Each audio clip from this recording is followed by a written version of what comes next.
আসসালামু আলাইকুম ভিউয়ার্স।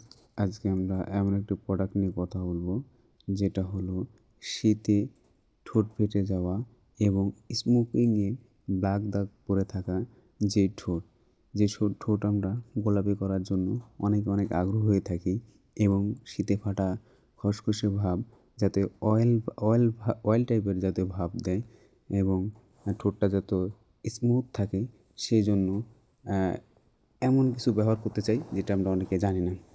তো গাইস, আমার কাছে যে প্রোডাক্টটি আমরা দেখাচ্ছি এটা হলো বেটাভেট সিহেল। এটা হলো ডাগ ইন্টারন্যাশনাল কোম্পানি। তো এটার প্রাইস হলো 29 টাকা।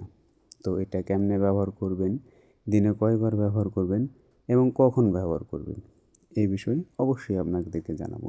তো তার আগে যারা আমার চ্যানেলে নতুন, তারা আমার চ্যানেল অবশ্যই সাবস্ক্রাইব দিয়ে রাখবেন, যাতে আমাকে নতুন ভিডিও বানাতে উৎসাহিত করার জন্য অবশ্যই সাবস্ক্রাইব করে রাখবেন। তো এই ক্রিমটি কখন ব্যবহার করবেন, কীভাবে করবেন, এগুলো অবশ্যই জানাবো। আর এটার কার্যকারিতা কেমন সেটাও জানাবো। অবশ্যই ভিডিওটি শেষ পর্যন্ত দেখুন।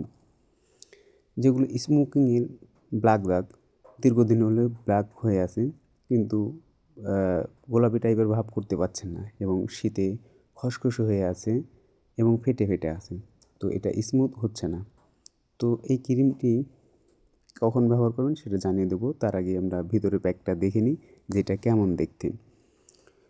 তো বেটাভিট সিএল দেখতে এমন হবে ভেতরে, আর এটা হলো 10 গ্রাম, আর এটার প্রাইস গাইস 29 টাকা হবে। আর এটা অবশ্যই যে কোনো ফার্মাসিউটিক্যাল দোকানে বা ফার্মেসিতে গেলে এই প্রোডাক্টটি আপনি পাবেন। তো এটার ব্যবহারের নিয়ম হলো প্রতিদিন রাতে হালকা আলতোভাবে ঠোঁটে ব্যবহার করবেন। আর সকালবেলা নরম পাতলা ন্যাকড়া ভিজিয়ে ঠোঁটটা পরিষ্কার করবেন, যাতে যেই স্পটটা আছে এবং শীতে ফেটে যাওয়া যে ভাবটা যেই ঠোঁটে লেগে আছে ওগুলো যাতে উঠে যায়। আর এটা কন্টিনিউ প্রতিদিন রাত্রে ব্যবহার করবেন, অর্থাৎ দিনে 2বারও ব্যবহার করতে পারেন, সকালে এবং রাতে। তো রাতে ব্যবহারটা একটু বেশি করে করবেন, যেহেতু এটা রেস্ট টাইম, সেখানে একটু বেশি ব্যবহার করতেই পারেন। তার আগে ঠোঁটটি পরিষ্কার করে নেবেন। এইটা আরও অনেকেই কাজ করে, যেগুলো অনেকের যদি মুখে যদি কাটা দাগ থেকে থাকে, ছোট ছিদ্র বা ব্রণের দাগ, এগুলো যদি থেকে থাকে সেটারও নিরাময় করবে।